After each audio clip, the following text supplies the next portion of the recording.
श्रीलंका अभी अपनी आर्थिक तंगी से उभरा भी नहीं है कि देश में एक नए भूचाल ने एंट्री ले ली है।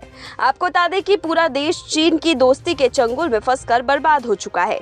आर्थिक तंगी की मार का आलम तो ये है कि देश में खाने पीने, बिजली, पेट्रोल, सरकारी खजाना सहित सारी व्यवस्था चरमरा गई है। अब ऐसे में बदहाल देश की बदहाली को तुल देने के लिए liberation tigers of Tamil Eelam यानी लिट्टे की एंट्री हो चुकी है। आपको बता दें कि हाल ही में भारतीय खुफिया एजेंसियों ने श्रीलंका के रक्षा मंत्रालय को इसे लेकर इनपुट दिए हैं। भारतीय इनपुट के मुताबिक लिट्टे किसी बड़ी घटना को अंजाम दे सकता है। भारत की तरफ से इंटेलिजेंस इनपुट मिलने के बाद श्रीलंका ने भी अपनी सुरक्षा कड़ी कर दी है। श्रीलंका का कहना है कि वो भी इस मामले में जांच करेगा।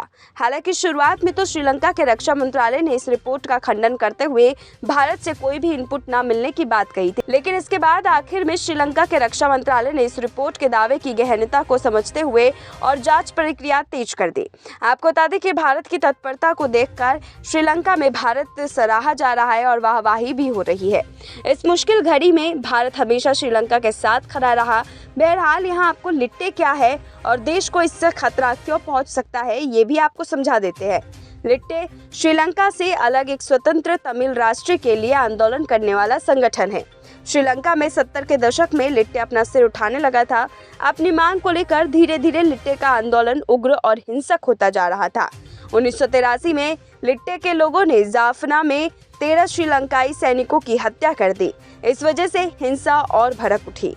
लिट्टे और श्रीलंकाई सेना में हिंसक टकराव बढ़ने लगे। नतीजा ये हुआ कि श्रीलंका में गृह युद्ध शुरू हो गया, लेकिन उस समय श्रीलंका बेहतर स्थिति में था। लेकिन अभी श्रीलंका के हालात किसी संगठन से लड़ाई करने के नहीं हैं। ऐसे में श्रीलंका के लिए बेहद ही चुनौतीपूर्ण है। अब देखना यह है कि श्रीलंका का अगला कदम क्या होगा। फिलहाल ऐसे ही तमाम अपडेट्स के लिए देखते रहिए नेक्स्ट 9 न्यूज़ नेशन।